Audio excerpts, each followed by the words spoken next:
西方发现高科技禁运只是卡住了俄罗斯，却让中国奋起赶超，因为机会只能是留给有准备的人。各位网友，大家好，我是刘小飞。俄乌战争打到现在，应该多数人能够看明白了吧？俄罗斯的装备技术和世界先进水平确实已经拉开了很大的距离，除了核潜艇等几个传统强项，俄军跟解放军都已经有了明显代差。前几天呢，看段视频，就是俄军的卡52直升机用热成像仪去搜索还有攻击乌军的装甲车。我一看那个俄军热像仪的画面，那满屏幕都是雪花，就好像是老式那黑白电视机天线还没插好的那种效果。这个呢，应该是他们的热成像仪热噪声特别高，肯定不是制冷型的，成像精度也不好。对比了一下，大约10年前，世界军事主编陈虎老师去采访解放军某部，就问战士说用99坦克那个热像仪识别2公里外坦克，看得清楚不清楚？战士说什么？2公里识别坦克，2公里我们都是看清野外兔子的。所以就是早期99坦克的热像仪也比现在卡52的好。现在就是我们那些民用无人机带的那些个非制冷型热像仪，也没有那么大热噪声。如果再跟中国真正的高端热像仪产品相比，那差距又差好多呢。海军朋友也讲说，引进了俄罗斯的舰艇，那火控计算机是冰箱大小，把这个计算机去掉之后，换小服务器一插上去，这个处理目标水平马上就飙升。其实当年俄罗斯底子比我们好，我们以前看俄军的装备也是流口水的呀。当年我们经济也远不如俄罗斯，但是技术不如人，资金不如人。后来我们怎么做到反超的呢？现在大家说起来都明白，形成这种代差的主要原因，就是在半导体技术、信息化技术方面，俄罗斯没有走好发展道路。亚洲时报最近一篇文章就分析俄罗斯的现状，认为当初西方对俄罗斯的技术禁运发挥了很大作用，但是同时也提到了，同样是技术禁运，效果对中国就不一样，反而是促进了中国的快速增长。这个文章认为呢，1996年以前，北约和日本共同组织了一个出口管制系统，那目的就是防止苏联在冷战期间获取西方的先进技术。然后呢，苏联就没法进口它需要的各种技术装备，它的计算机、半导体发展就陷入困境。尽管苏联也用了各种各样的什么情报渗透手段，从西方去获取技术，到了1980年的时候，跟西方有了7年差距。那时候看7年差距好像不是很大，但是那个时候偏偏又赶上美国的半导体产业出现一个指数级增长，一下子就把苏联甩下去了。文章认为冷战期间，因为中国也是美国及其盟国共同防范苏联的伙伴，所以西方放宽了对中国的技术转让。当这个出口管制机制在1996年被克林顿取消之后呢，中国就几乎能够买到所有想要的高科技的计算机产品、半导体产品，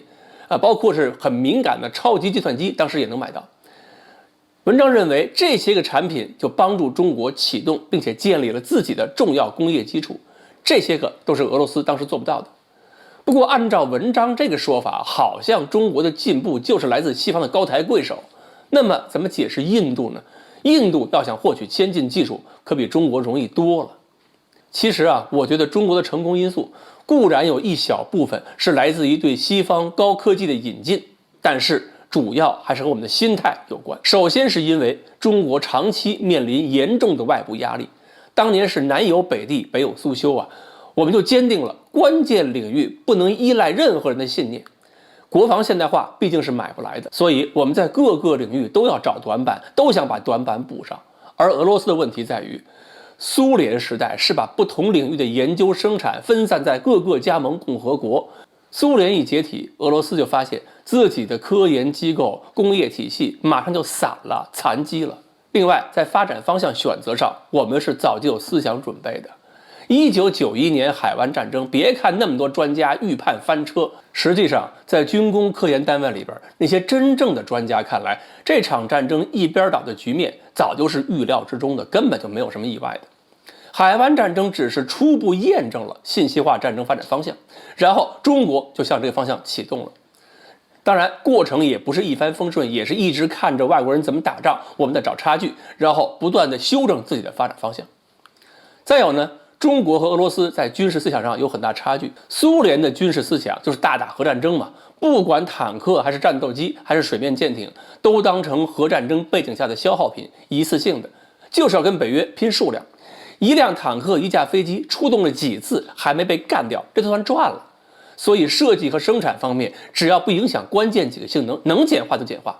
这就导致这种庞大的数量在后来变成了俄罗斯的负担，想要转型、想转身掉头就不容易了。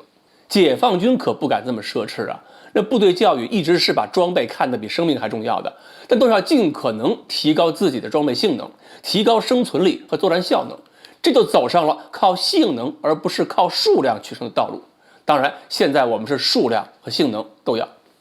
再有呢，我们有一点跟美国是相似的，就是很多军工科研产品能够转化成民用产品，比如记忆合金、卫星导航，都是在军民两地同时开花的。这样就算是不依赖出口，也能够形成投入和产出的相对平衡，形成一个良性循环。这一点俄罗斯做不到，特别是俄乌战争之后，俄罗斯军火出口可能会陷入一个很深的低谷。光靠那一年600亿美元的军费，除去日常开支，能给军工科研剩下的就没几个银子了。那么以后的差距，看来还有可能继续加大。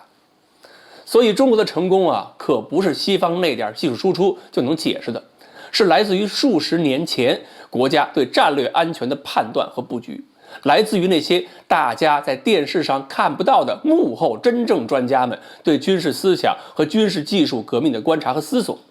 我们能够抓住机会，是因为我们让自己成为了有准备的人，能够做出连续的正确的判断，正确的去点亮了各种科技树。长远布局啊，可不是靠临时拍脑袋的，否则只能拍出一个又一个合订本了。好，关于为什么限制高科技输入中国会让中国反而奋发图强，这背后几十年的故事，我们今天呢就讲到这里。欢迎大家继续关注我们的栏目，我们下期再聊。